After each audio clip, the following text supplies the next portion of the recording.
Hello दोस्तों, कैसे हैं आप। चलो आज अपन बात कर रहे हैं आइसोमेरिज्म की कहानी को आगे बढ़ाते हैं।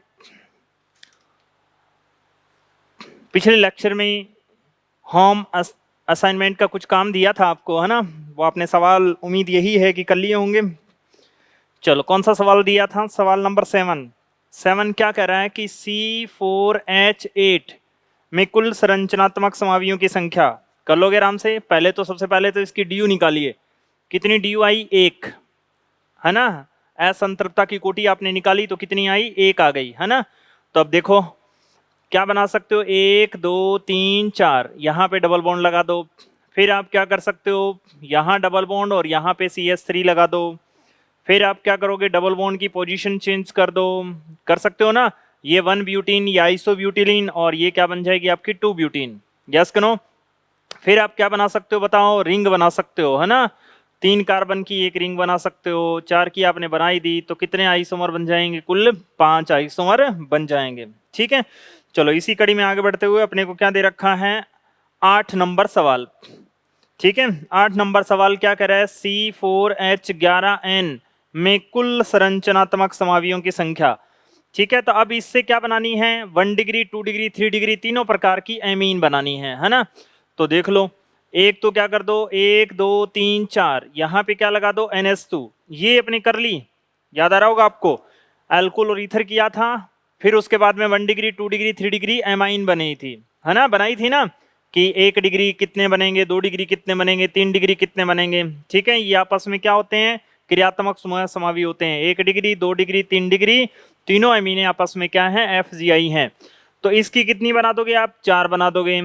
कितनी बना दोगे, 4। तो 4 तो 1 डिग्री हो गई। फिर 2 डिग्री बनाओगे तो क्या बना दोगे, एक साइड में तो आप 3 कार्बन रखिए और एक साइड में कितने कार्बन, 1 कार्बन। अब 3 में क्या बना दोगे, 2। एक तो ये N प्रोपाइल और दूसरी कौन सी बन जाएगी, आइसो प्रोपाइल बना दोगे। फिर आप क्या कर दोगे, एक साइड में आपने 3 कार्बन रखे थे, एक साइड में 1 ही कार्बन रखा था। अब आप क्या कर दो, दोनों साइडों में 2 2 कार्बन कर दो। ये कर दोगे, कितने बन गए, 3 बन गए। अब 3 डिग्री अमीन कितनी बनाई जा सकती है, देखो तो जरा। 3 डिग्री अमीन एक साइड में 2 कार्बन रखो, एक साइड में 1 1 कार्बन रख दो, है ना। तो एक ही बनाई जा सकती है, कोई सी साइड में 2 कार्बन रख दो तो एक इसकी बन गई। टोटल कितनी अमीन बनाई जा सकती है, 8 संरचनात्मक समावी बनाए जा सकते हैं। Yes no. चलो आगे बढ़ते हैं, इसी कड़ी में आगे बढ़े आप। तो क्या बनाया, 9 नंबर सवाल आपने पहले ही कर लिया था। 10 नंबर सवाल, 10 नंबर सवाल क्या कह रहा है, ये कह रहा है कि C5H12O कुल कितने संरचनात्मक समावी एल्कोहल पूछा गया है सिर्फ, बनाए जा सकते हैं। तो बना दो C5H11OH। C5H11 के कितने रेडिकल बनाए जा सकते हैं बताओ तो, 8 रेडिकल बनाए जा सकते हैं। तो 8 आइसोमर बन जाएंगे। Yes no. चलो इसी कड़ी में आगे बढ़ते हैं। स्टेज फर्स्ट का सवाल, स्टेज निकाल लो। स्टेज की अगर अपन बात करें तो अपने को क्या दे रखा है, देखो तो स्टेज फर्स्ट का 3rd सवाल कर लोगे आराम से, ऐसा ही सवाल था C4H6। ठीक है। चलो इसी कड़ी में आगे बढ़ते हुए क्या दे दिया आपको, C3H6 7 नंबर सवाल करिए। साथ की साथ सीखिए, बनाने सीखिए। C3H6O में कुल कितने चक्रीय संरचनात्मक समावी बनाए जा सकते हैं। अब चक्रीय संरचनात्मक समावी बनाने हैं तो बनाओ तो जरा चक्रीय, जिनको चक्कर आ रहे हो। अब देखो कितने को लोगों को चक्कर आएंगे, तो देखो तो जरा DU निकालो पहले तो इसकी, असंतृप्तता की कोटि निकालो। 7 नंबर सवाल में क्या दे रखा है आपको, C3H6 और O। ठीक है। C3H6 और O, DU आपने निकाल ली, कितनी DU आई, 1 DU आ गई। निकाल लोगे, 3 + 1 - 6/2 कितनी आई, 1 आई, है ना। अब ऑक्सीजन के लिए 0 यूज करते हैं, आपको पता है। अब देखो तो जरा कितने कार्बन की रिंग बना दो, एक तो आप 4 सदस्यीय रिंग बना दो, 1 ऑक्सीजन और 3 कार्बन। फिर आप क्या कर सकते हो बताओ, 3 कार्बन की रिंग बना दो। 3 कार्बन की रिंग बनाओगे तो एक क्या लगाना पड़ेगा, OH लगाना पड़ेगा। फिर अपन क्या बना सकते हैं बताओ तो, इपोक्सी ग्रुप लगा सकते हैं। देखो तो जरा, इपोक्सी का मतलब 3 कार्बन की हो गई ना, 3 सदस्यीय रिंग हो गई। तो कितने रिंग बनी, 1 2 3। ठीक है। अब अपने गिन लो और 3 आंसर आ जाएगा। फिर देखिए कौन सा सवाल है, ये 8 नंबर सवाल। C4H10 और O के कुल कितने संरचनात्मक समावी बनाए जा सकते हैं। तो आप बताइए एल्कोहल और ईथर आपस में क्या होते हैं, FGI होते हैं। तो एल्कोहल बनाइए, कितने एल्कोहल बना दोगे, 4। ईथर कितने बना दोगे, 3। तो टोटल कितने आ जाएंगे, 7। ये आपने कर रखा है, ठीक है। अधिक जानकारी के लिए कॉपी देखें, है ना, आपने पढ़ा है, सीखा है। अब बी के बारे में क्या ख्याल आपका, बी देखो तो C6H3Cl2Br, ठीक है, एरोमेटिक। आपको कॉर्नर मेथड करवाया गया था, पोजीशन आइसोमेरिज्म में याद करो कि यहाँ पे लिखा था C6H3X की 2 और 1 Y दे दे, यानी कि 2 एक जैसे और 1 अलग हो। तो कितने आइसोमर बनाए थे बताओ, तो 6 आइसोमर बन जाएंगे, ठीक है, बना सकते हो। X की जगह पर आप क्या लगा दो, Cl लगा दो, और Y की जगह पर Br कर दो, सिंपल। C4H11N अभी बनाई थी अपने, कितने बनाए जा सकते हैं बताओ तो जरा, 8 बनाए जा सकते हैं, 1 डिग्री, 2 डिग्री, 3 डिग्री अमीन। फिर आगे बढ़ते हैं, क्या दे रखा है, डी में क्या दे रखा है, C7H8O एरोमेटिक, ये भी अपने कर रखा है, याद करो, ठीक है। DU कितनी आ जाएगी इसकी, 4 आ जाएगी। क्या बनाओगे, पहले बेंजाइल अल्कोहल बना दोगे, फिर क्या बनाओगे, अल्कोहल और ईथर आपस में क्या होते हैं बताओ तो जरा, अल्कोहल और ईथर आपस में क्रियात्मक समावी होते हैं। फिर क्या बना दोगे, अल्कोहल और फिनोल आपस में क्या होते हैं बताओ तो जरा, क्रियात्मक समावी होते हैं। ये ऑर्थो पे लगा दो, ऑर्थो क्रिसोल, मेटा पे लगा दो, मेटा क्रिसोल, पैरों में गिरा दो, पैरा क्रिसोल। यस नो, कितने आइसोमर बन गए बताओ तो, 5 आइसोमर बन जाएंगे, 5 आंसर आ जाएगा। यस नो, जी हाँ। आगे बढ़ते हैं, C6E की बात कर लो, C6H12O 2 दे दिया, कार्बोक्सिलिक अम्लों की संख्या। तो कार्बोक्सिलिक अम्ल के लिए क्या होता है बताओ, COOH होता है। अब कार्बन कितने थे अपने पास, 6 थे, एक काम में आ गया, कितने बच गए, 5, कार्बन 5, और हाइड्रोजन की संख्या एक काम में आ गई, कितने बच गए, 11, और ऑक्सीजन दोनों काम में आ गए। C5H11 के कितने रेडिकल बनाए जा सकते हैं बताओ तो जरा, C5H12 की कितनी प्रकार की एल्केन बनाई जा सकती है, 3। रेडिकल कितने बनाए जा सकते हैं उन तीनों से, 8। तो जहां जहां रेडिकल यानी कि वैलेंसी फ्री छोड़ रखी है वहां COOH लगा दो, आंसर आ जाएगा 8, ठीक है। C6 अभी किया था थोड़ी देर पहले ही, एक्सरसाइज का सवाल था, C6H12O में कितने कीटोन बनाए जा सकते हैं, 6, है ना, ये किया हुआ सवाल अपना। फिर क्या पूछा जा रहा है, जी कर लो। जी में क्या है, C6H10 की कितनी एल्काइन बनाई जा सकती है, C6H10 की कितनी एल्काइन बनाई जा सकती है। तो एल्काइन बनाओ, एल्काइन बनाने के लिए क्या करोगे, पहले तो सिरे पे ट्रिपल बॉन्ड लगा दो, 1 एल्काइन बनाओ, क्या कर दो, 1 एल्काइन कर दो, है ना, 1 एल्काइन बनाओ, फिर 2 एल्काइन बनाओ, फिर पोजीशन चेंज कर करके देखो तो जरा क्या बन रहा है अपने पास, पंखुड़ियां इधर उधर करो। C6H10 में एल्काइन बनानी है, क्या बनानी है आपको, एल्काइन, तो बना दो साहब। एल्काइन बनाने के लिए क्या करोगे, एक साइड में तो आप 4 कार्बन रखो और एक ट्रिपल बॉन्ड लगा दो, है ना। अब इस 4 की 4 बनाए जा सकते हैं, सिंपल। एक तो आपने ये बना ही दिया, दूसरा आप क्या करोगे बताओ, ऐसा कर सकते हो, कार्बन ट्रिपल बॉन्ड CH, ठीक है। फिर क्या कर सकते हो, देखो कार्बन यहाँ पे आपने ये कर दिया, कार्बन ट्रिपल बॉन्ड CH, यही है ना, इसके साथ छेड़छाड़ नहीं कर रहे, सिर्फ इन 4 कार्बनों में ही चेंज कर रहे हैं। फिर क्या बनाया जा सकता है बताओ तो, टर्सरी ब्यूटाइल एसिटिलीन का निर्माण किया जा सकता है ना, ये बना दी। अब एक साइड में आपने कितने कार्बन रखे, 4, एक साइड में ट्रिपल बॉन्ड रखा। अब एक साइड में एक कार्बन इधर ले आओ, 1 2 3, एक साइड में 3 कार्बन रखिए, डबल ट्रिपल बॉन्ड की पोजीशन चेंज कर दो, है ना, कर दिया आपने। ये 1 हेक्साइन थी, ये 2 हेक्साइन हो गई। अब आप क्या कर सकते हो, देखो ये प्रोपाइल ग्रुप है, कौन सा है, प्रोपाइल, इसको किस में कन्वर्ट कर सकते हो, आइसो प्रोपाइल में कन्वर्ट किया जा सकता है। अब इस CH3 को यहाँ नहीं लगाया जा सकता, क्योंकि यहाँ लगाओ तो कार्बन की कितनी हो जाएगी, 5, जो कार्बन के बस की बात कदापि नहीं है दोस्त, ठीक है। अब आपने क्या किया दोस्त, एक साइड में 3 रखे थे, एक साइड में 1 ही रखा था, क्यों ना अपन इधर कार्बन यानी कि ट्रिपल बॉन्ड की पोजीशन और चेंज कर दें, पहले 1 नंबर पे था, फिर दूसरे नंबर पे लाए, अब तीसरे नंबर पे ले आओ, 1 2 3, यस नो। तो कितने बन गए, अब और क्या कर सकते हो, और कुछ नहीं कर सकते दोस्त, गिन सकते हो, 4 ये रहे, 3 ये रहे, आंसर कितना आ जाएगा, 7। तो 7 निभाना साथिया अपना क्या आ गया, आंसर आ गया, ठीक है। तो ये तो आपको काम दिया गया था करने के लिए, ठीक है। नेक्स्ट, इसी कड़ी में आगे बढ़ते हैं। अब आइसोमेरिज्म की कहानी और स्टार्ट करते हैं। आपने कहां तक पढ़ी थी, थोड़ा सा रिवाइज करें तो देखिएगा। समाव्यता किसे कहते हैं? ऐसे यौगिक जिनके अणु सूत्र क्या हो, समान हो, परंतु भौतिक या रासायनिक गुण क्या हो, भिन्न भिन्न हो, क्या कहलाते हैं? आइसोमर्स। तथा इस परिघटना को क्या कहते हैं? आइसोमेरिज्म कहा जाता है, समाव्यता कहा जाता है, ठीक है। अब समाव्यता दो प्रकार की थी, एक तो कौन कौन सी? संरचनात्मक समाव्यता, और दूसरी कौन सी थी? त्रिविम समाव्यता। नाम से स्पष्ट हो गया था, संरचनात्मक समाव्यता यानी कि संरचना में भिन्नता, ठीक है। दूसरी कौन सी है? त्रिविम समाव्यता, त्रिविम में भिन्नता, 3D अरेंजमेंट में भिन्नता, यानी कि त्रिविम विन्यास में क्या मिलेगा? भिन्नता मिलेगी। तो संरचनात्मक समाव्यता की अपन बात कर रहे थे। संरचनात्मक समाव्यता ऐसे यौगिक जिनके अणु सूत्र क्या हो, समान, लेकिन संरचना सूत्र क्या हो, भिन्न भिन्न, ठीक है। उसमें फर्स्ट आपने क्या पढ़ा था? Chain isomerism. Number of carbon different in main chain और साइड चेन, यानी कि कार्बन की मुख्य श्रृंखला या पार्श्व श्रृंखला में कार्बन की संख्या में क्या हो जाए? परिवर्तन, उसे अपन क्या बोलेंगे? CI, यानी कि चेन आइसोमर्स बोलेंगे। Yes no? आगे बढ़ते हैं। दूसरी आपने पोजीशन आइसोमेरिज्म की बात की थी।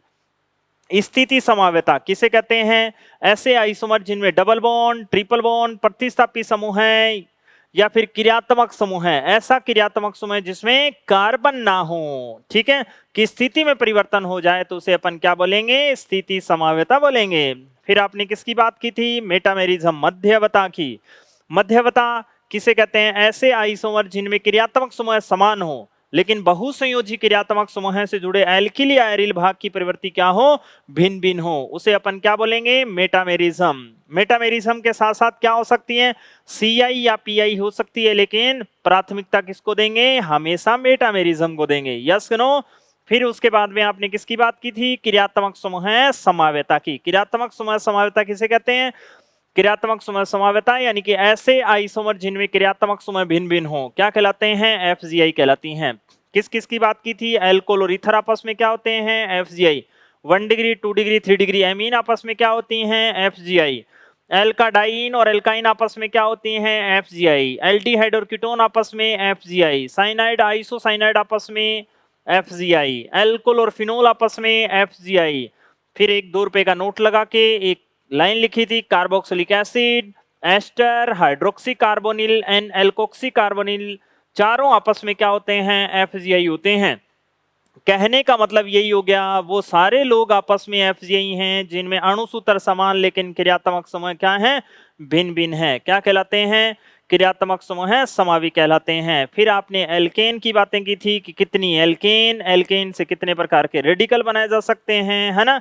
फिर उसके बाद में आपने एल्कोहल और ईथर की बातें की थी। एल्कोहल और ईथर से आपस में क्या होते हैं? FGI होते हैं। कुल कितने मोलिकुलर फॉर्मूला दे रखा, उससे कितने अल्कोहल बनाए जा सकते हैं और कितने ईथर बनाए जा सकते हैं? अल्कोहल और ईथर बनाए जा सकते हैं, ठीक है। उसके बाद में आपने 1 डिग्री, 2 डिग्री, 3 डिग्री एमीन की बात की थी। ये तीनों आपस में क्या होते हैं? FGI होते हैं। क्रियात्मक समूह है समावी होते हैं। कुल कितने प्रकार के आइसोमर बनाए जा सकते हैं? कितने आइसोमर, ठीक है। एक सवाल आपको करने के लिए दिया था, आपको याद आ रहा होगा कि C7 क्या दे रखा था? सॉरी, C कितना दे रखा था आपको? 6, ठीक है। और H15 और N दे रखा था, है ना।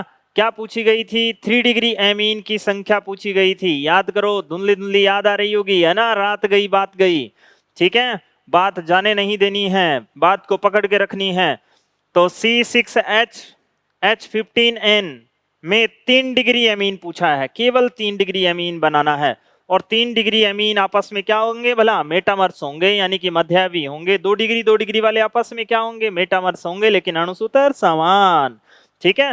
क्रियात्मक समूह समान लेकिन संरचना अलग अलग हो जाए, ठीक। देखते हैं फिर कहानी।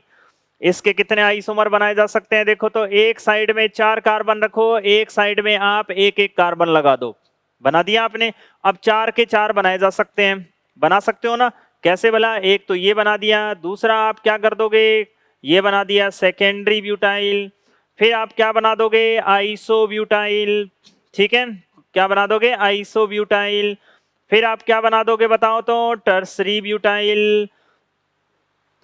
फिर 4 बना दिए। अब एक साइड में आपने 4 कार्बन रखे, एक साइड में 1 कार्बन, है ना। अब एक साइड में 3 कार्बन कर दो, एक साइड में 2 कार्बन कर दो, एक साइड में 2, एक साइड में 1। अब इस 3 से कितने बनाए जा सकते हैं? एक बनाया और बनाया जा सकता है। एक तो ये है ही, एक तो प्रोपाइल और एक है आइसोप्रोपाइल। यस नो, ये एन प्रोपाइल या आइसोप्रोपाइल।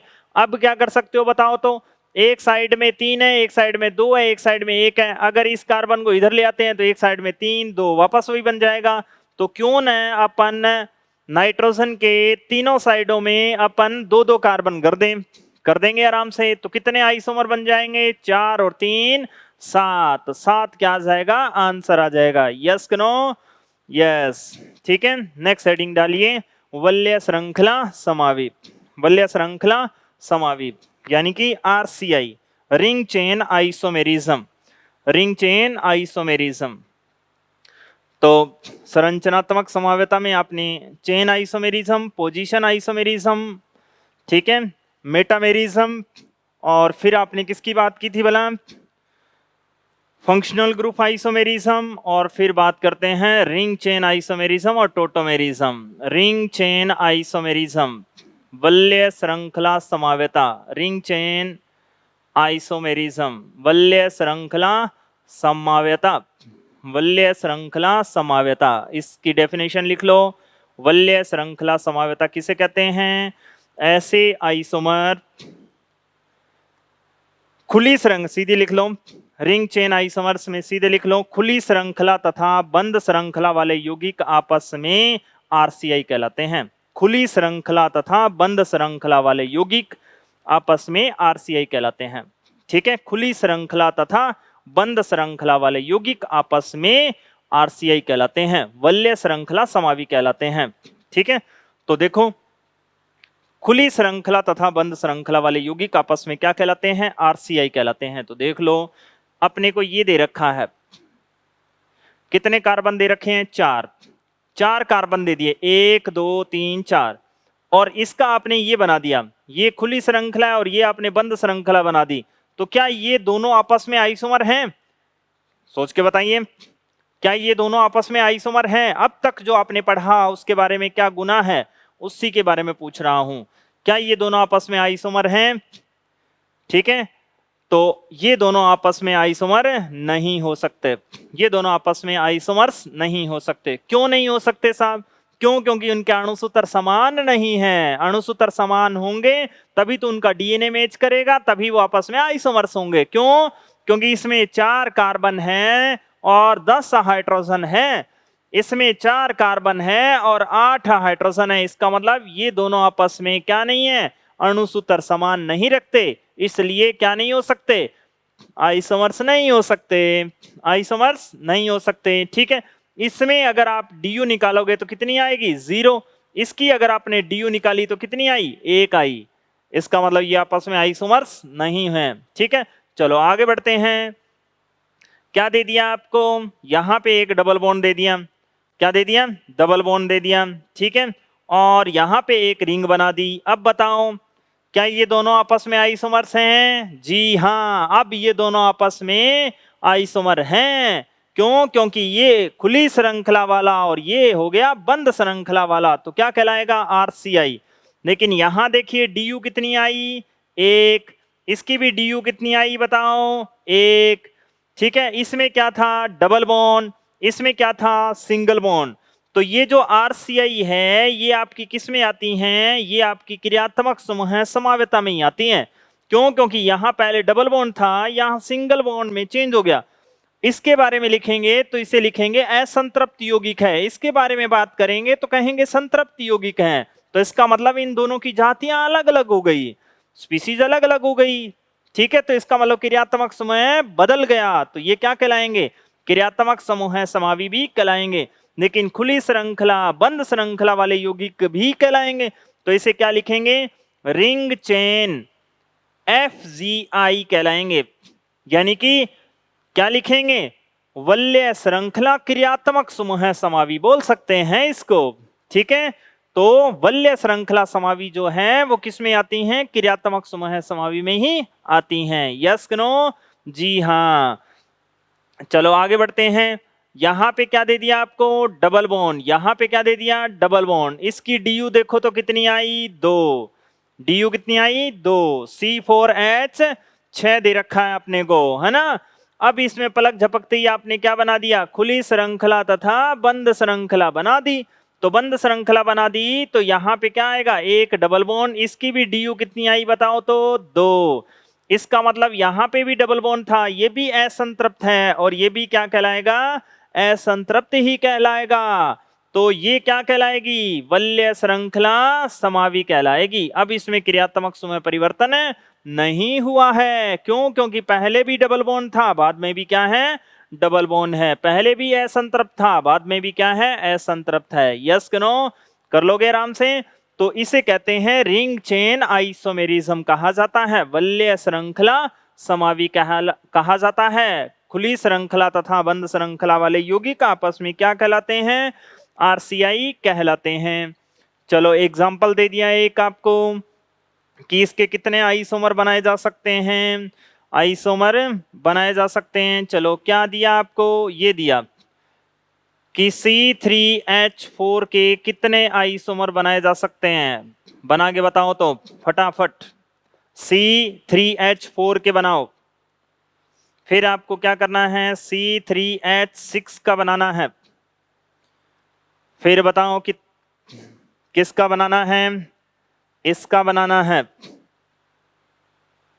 C4H8 का बनाइए, और फिर लास्ट में बनाइए C4H6 का बताइए। बस DU निकालो और देख लो, DU निकालो और देख लो। DU इसकी कितनी आई बताओ तो जरा। जैसे ही आपने DU निकाली तो इसकी DU आ गई 2। क्यों, क्योंकि 3 और 1 4, 4 माइनस 2, 2 DU आ गई। तो इसकी DU आ गई 2। अब एक बात ध्यान रखिएगा, इफ यदि DU कितनी हो, 2 आ जाए। अगर DU 2 आ गई तो इसका मतलब क्या हो सकता है बताओ तो, 2 डबल बॉन्ड हो सकते हैं, हो सकते हैं ना। DU 2 आई तो नंबर ऑफ पाई बॉन्ड कितने, 2 हो सकते हैं। 2 डबल बॉन्ड हो सकते हैं, एक ट्रिपल बॉन्ड हो सकता है, इसमें भी पाई बंद 2 हैं, इसमें भी पाई बंद कितने हैं, 2 हैं।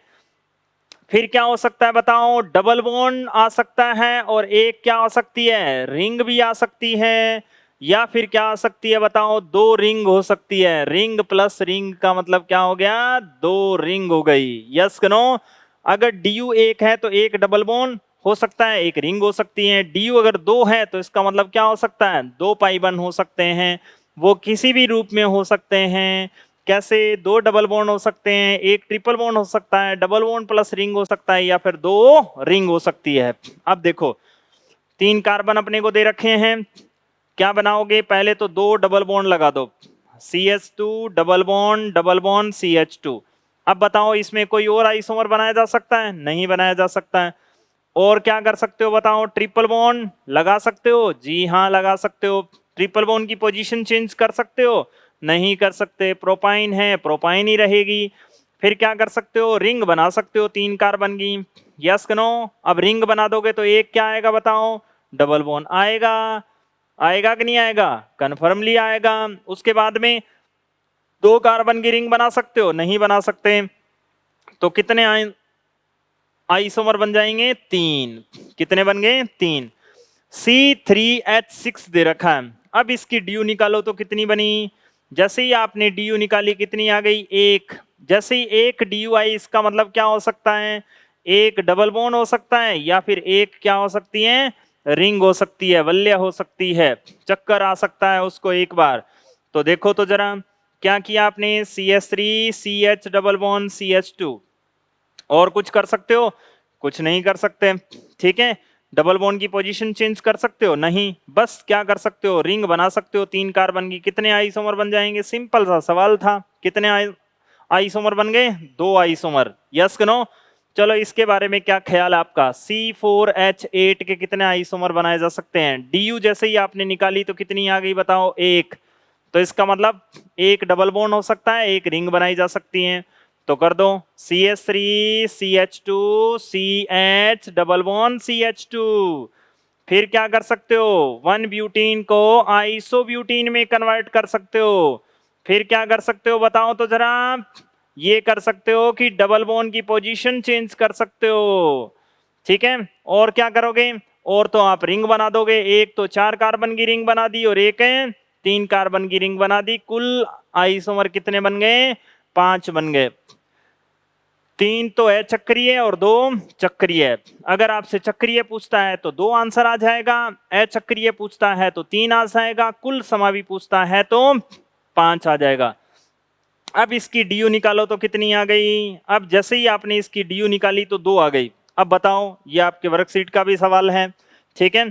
C4H6 में कुल कितने आइसोमर बनाए जा सकते हैं संरचनात्मक समावी, तो डी आपने कितनी निकाली, 2। इसका मतलब 2 डबल बॉन्ड हो सकते हैं, एक ट्रिपल बॉन्ड हो सकता है, डबल बॉन्ड प्लस रिंग हो सकती है या फिर रिंग प्लस रिंग हो सकती है, ठीक है।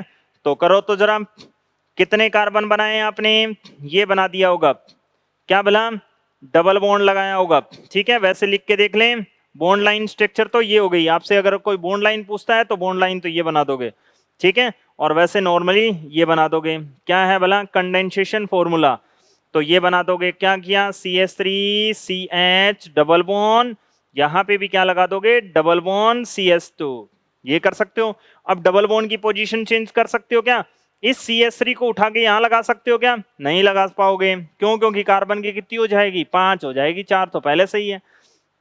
फिर क्या कर सकते हो, डबल बॉन्ड की पोजीशन चेंज करो, यहां CH डबल बॉन्ड CH2, ये हो गया।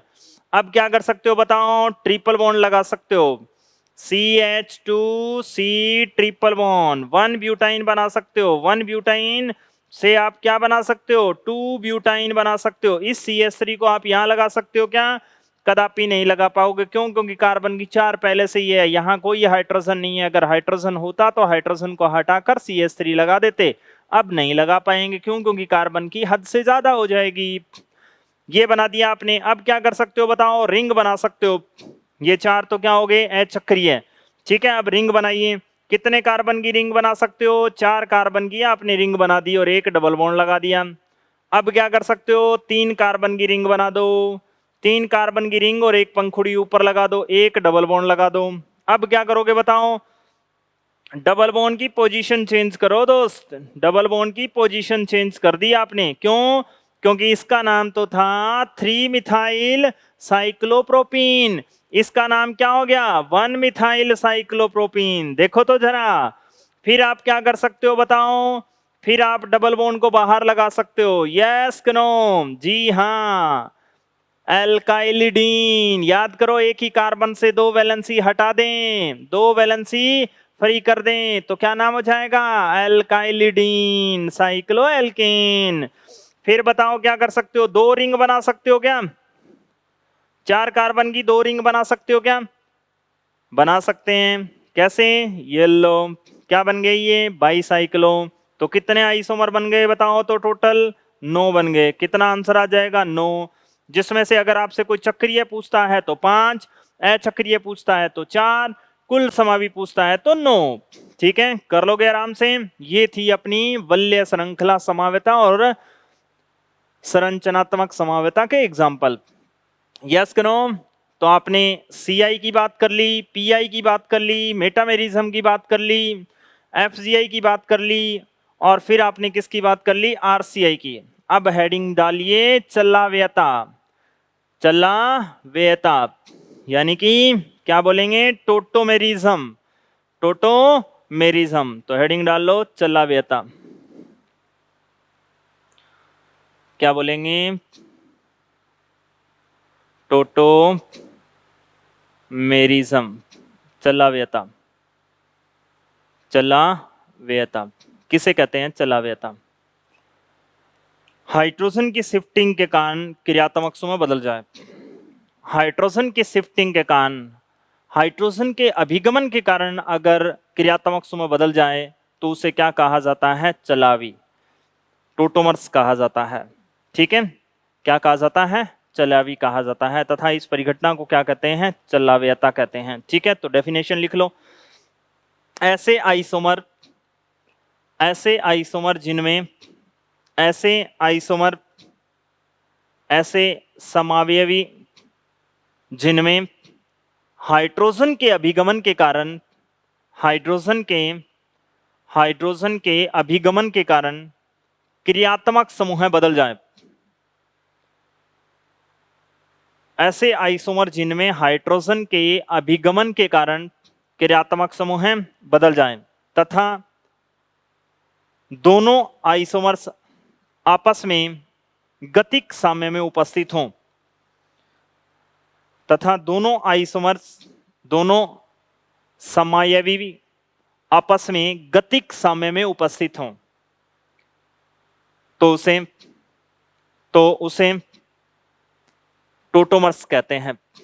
क्या कहते हैं? टोटोमर्स। तथा इस परिघटना को चलाव्यता कहते हैं। तो क्या लिखी डेफिनेशन आपने? यानी कि ऐसे आइसोमर जिनमें हाइड्रोजन के अभिगमन के कारण, हाइड्रोजन की शिफ्टिंग के कारण क्रियात्मक समूह क्या हो जाएं? बदल जाएं। ठीक है, क्रियात्मक समूह बदल जाएं तथा दोनों आइसोमर्स आपस में क्या हो? गतिक साम्य में उपस्थित हो। क्या हो? गतिक साम्य में उपस्थित हो। ठीक है, उसे क्या कहा जाता है? टोटोमर्स कहा जाता है तथा इस परिघटना को टोटोमेरिज्म कहा जाता है। तो देख लो, मान लो एक एग्जांपल अपने दिया, क्या दे दिया? CH3CH डबल बॉन्ड्स ऑक्सीजन दे दिया। ये देखो एल्डिहाइड ग्रुप दे रखा है। कौन सा है? एल्डिहाइड है। इसको पलक झपकते ही आपने क्या कर दिया? कुछ ऐसा कर दिया, CH2 डबल बॉन्ड CH और OH कर दिया। देखो इसे क्या कहा जाता है? कीटो रूप कहते हैं। कीटो मतलब एल्डिहाइड और कीटोन को संयुक्त रूप से कार्बोनिल कंपाउंड कहा जाता है, कीटो रूप कहा जाता है। ये कीटो रूप है। क्या है? कीटो। कार्बन डबल बॉन्ड ऑक्सीजन क्या है? कीटो रूप है। अब ये देखो डबल बॉन्ड के लिए क्या यूज करते हैं? इन। और OH के लिए क्या यूज करते हैं? ओल, इनोल। ये कीटो से किस में कन्वर्ट हो गया? देखो इनोल में। हाइड्रोजन की शिफ्टिंग के कारण क्रियात्मक समूह बदल जाओ। ठीक है, देखो यहां पे ये CH3 था, यहां पे क्या हो गया? CH2 हो गया। तो हाइड्रोजन की शिफ्टिंग के कारण देखो क्रियात्मक समूह अलग अलग हो गए दोनों में। इसमें क्या? एल्डिहाइड और इसमें क्या हो गया? इनोल। इन के साथ में ओल आ गया, इनोल हो गया। संयुक्त रूप से इसे क्या बोल देंगे? इनोल। इन प्लस ओल, इनोल। ठीक है, तो हाइड्रोजन की शिफ्टिंग के कारण क्रियात्मक समूह अगर बदल जाए तो उसे क्या कहते हैं? टोटोमर्स कहते हैं। और ये दोनों आपस में क्या हो? गतिक साम्य में हो। गतिक साम्य में यानी कि ये इसमें कन्वर्ट हो जाएगा और ये इसमें कन्वर्ट हो जाएगा। डायनेमिक इक्विलिब्रियम में उपस्थित होता है। ये क्या होते हैं? गतिक साम्य में उपस्थित होते हैं। ये इसमें कन्वर्ट होता रहता है और ये इसमें आपस में एक दूसरे में कन्वर्ट होते रहते हैं। उसको क्या बोलते हैं? डायनेमिक इक्विलिब्रियम, गतिक साम्य कहा जाता है। यह क्या होती हैं? अब द्रव अवस्था में होती हैं सब। क्या होती हैं? द्रव अवस्था में होती हैं। तो टोटोमेरिज्म किस में होती हैं? द्रव अवस्था में होती हैं। क्या होती हैं? द्रव अवस्था में होती हैं। दूसरा लिखिए, टोटोमेरिज्म चलाव्यता। चलाव्यता एसिड तथा अम्ल तथा क्षार उत्प्रेरित होती हैं। तो टोटोमेरिज्म एसिड तथा बेस उत्प्रेरित होती हैं, यानी कि ये दोनों माध्यम में होती हैं। ठीक है, यह अम्लीय माध्यम में भी होती हैं और क्षारीय माध्यम में भी होती हैं। इसका मतलब क्या हो गया? ये एसिड बेस दोनों कैटालाइज होती हैं। एसिड की उपस्थिति में भी हो सकती हैं और क्षार की उपस्थिति में भी हो सकती हैं। ठीक है, तो इसका मतलब क्या हो गया?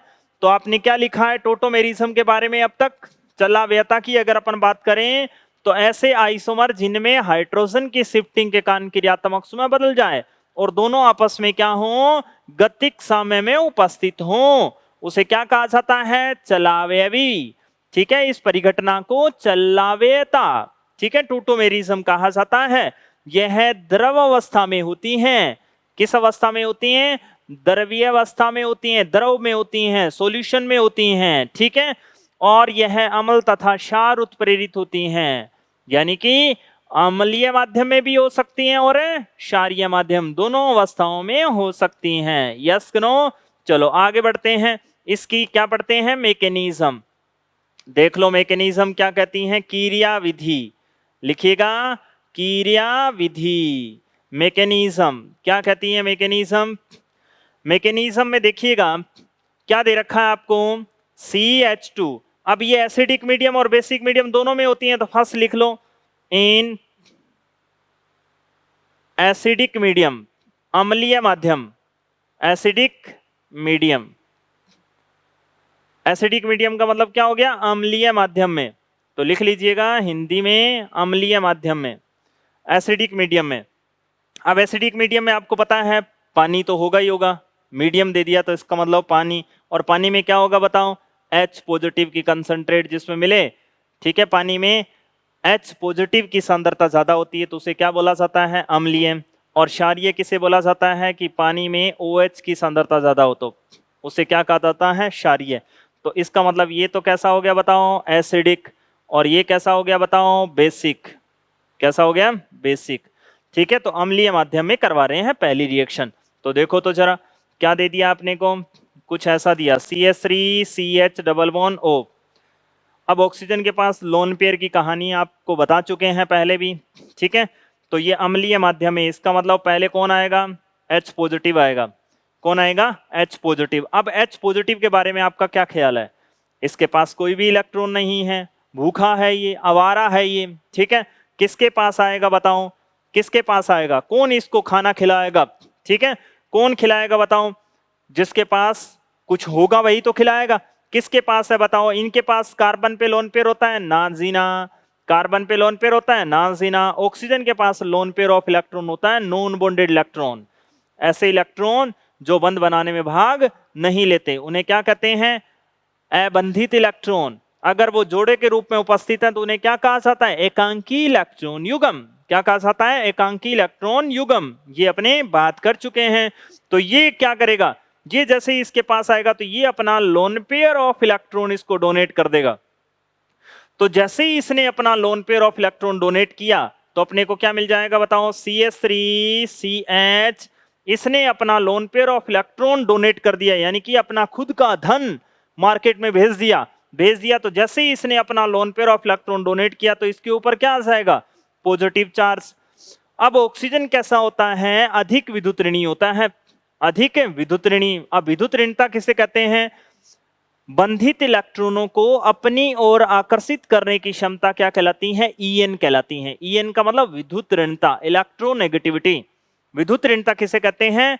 संयोजी इलेक्ट्रॉनों को अपनी ओर आकर्षित करने की क्षमता क्या कहलाती है? En कहलाती है, विद्युत ऋणता कहलाती है। अब ऑक्सीजन की विद्युत ऋणता क्या होती है? ज्यादा होती है कंपेयर टू कार्बन के। विद्युत ऋणता यानी कि इलेक्ट्रॉन खींचने की क्षमता, ठीक है। और एक आवर्त सारणी में बाएं से दाएं जाने पर विद्युत ऋणता बढ़ती है। क्या होती है? विद्युत ऋणता बढ़ती है, ठीक है। फ्लोरीन की सबसे ज्यादा, उसके बाद में किसका नंबर आता है? ऑक्सीजन का, ठीक है। चलो, तो इसकी विद्युत ऋणता ज्यादा है तो अधिक विद्युत ऋणी अपने आप के ऊपर क्या नहीं रख सकता? घाटा सहन नहीं कर सकता। अधिक विद्युत ऋणी अपने ऊपर क्या नहीं प्रदर्शित कर सकता? पॉजिटिव चार्ज नहीं रखना चाहता। तो अब ये क्या करेगा? अब ये चाहेगा कि कोई इलेक्ट्रॉन किसी से मैं छीन लूं और मेरे ऊपर से पॉजिटिव चार्ज क्या हो जाए? हट जाए, ठीक है। तो ये वही काम करेगा। अब इसके साथ में क्या दे रखा है? H positive. अम्लीय माध्यम में H पॉजिटिव तो आ गया। अब कौन आएगा बताओ? पानी आएगा। और पानी के पास क्या होता है बताओ? ऑक्सीजन होता है। और ऑक्सीजन के यानी कि H2 होता है, इसके पास भी लोन पेयर है। अब ये इसके ऊपर तो अटैक कर नहीं सकता क्योंकि फटाफट इसने अपना लोन पेयर ऑफ इलेक्ट्रॉन इसको दिया है, ठीक है। तो जो lone pair of electron donate करता है, ठीक है, तो इसका मतलब ये जुड़ा है। क्या है? जुड़ा है। और कोई चीज निकल कर जाती है ना, वो क्या होती है? धीरे धीरे। कोई छोड़कर जाता है ना किसी को तो वो धीरे धीरे धीरे धीरे जाता है। इसका मतलब वो कैसा पद हो गया? स्लोली स्लोली, धीमा पद होता है। कैसा होता है? धीमा पद होता है। तो इस पद को क्या कहेंगे? स्लो। इसको क्या कहा जाता है? RDS स्टेप कहा जाता है, रेट डिटरमाइन स्टेप, ठीक है। अभिक्रिया वेग निर्धारण करने वाला पद, ठीक है। अब देखो, अब ये किसके ऊपर अटैक करेगा? इसके ऊपर तो कर नहीं सकता। ये किसके ऊपर अटैक करेगा? इसके पड़ोसी के ऊपर से एक H को लेके जाएगा। देखो तो ये अपना लोन पेयर ऑफ इलेक्ट्रॉन इस H को देगा। तो जैसे ही इसने अपना लोन पेयर ऑफ इलेक्ट्रॉन इसको दिया तो इसको इलेक्ट्रॉन मिल गए। तो ये इलेक्ट्रॉन यहां आ जाएंगे और ये इलेक्ट्रॉन कहां आ जाएंगे? इस ऑक्सीजन को इलेक्ट्रॉन मिल जाएंगे। अब देखो ये H2O और H पाकर क्या बन जाएगा? यही तो मिल जाएगा H2O, यानी कि क्या बन जाएगा? H3O positive. यही तो बन गया हाइड्रोनियम आयन। यस कि नो? अब पानी में विलीन हो गया और क्या बन गया अपने पास? देखो CH2, यहां पे क्या आ गया? डबल बॉन्ड CH, और O के पास में क्या आ गया? H, और इसके लोन पेयर वापस मिल गए। देखो कीटोफॉर्म किस में चेंज हो गई, इनोल में। किसमें, इनोल में कन्वर्ट हो गई। ये तो था अम्लीय माध्यम में। अम्लीय माध्यम में पहले कौन आया, H पॉजिटिव आया, दूसरे स्टेप में कोई छोड़कर जा रहा है, यस कि नो।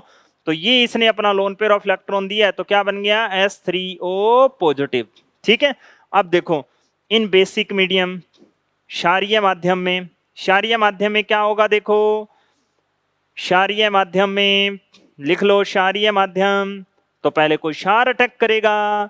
तो देखो तो जरा, CH2CH डबल बॉन्ड O, और इसके पास क्या है, लोन पेयर ऑफ इलेक्ट्रॉन, और यहां है H। अब कोई क्षार आया, OH नेगेटिव आया, तो बताओ इसके अब ऑक्सीजन इसके साथ रिएक्शन कर सकता है क्या, कदापि नहीं कर सकता। क्यों, क्योंकि इसके पास भी इलेक्ट्रॉन, इसके पास भी इलेक्ट्रॉन, इलेक्ट्रॉन इलेक्ट्रॉन पास में नहीं आने देगा, इसका मतलब इसके साथ रिएक्शन नहीं होगी। तो ये क्या करेगा, इसके अल्फा पे पार्टिसिपेट करेगा। अल्फा किसको बोलते हैं बताओ तो जरा, मुख्य क्रियात्मक समूह जिस कार्बन से जुड़ा होता है, मुख्य क्रियात्मक समूह है जिस कार्बन से जुड़ा होता है, वो कार्बन कौन सा होता है, अल्फा कार्बन। क्या होता है, अल्फा कार्बन।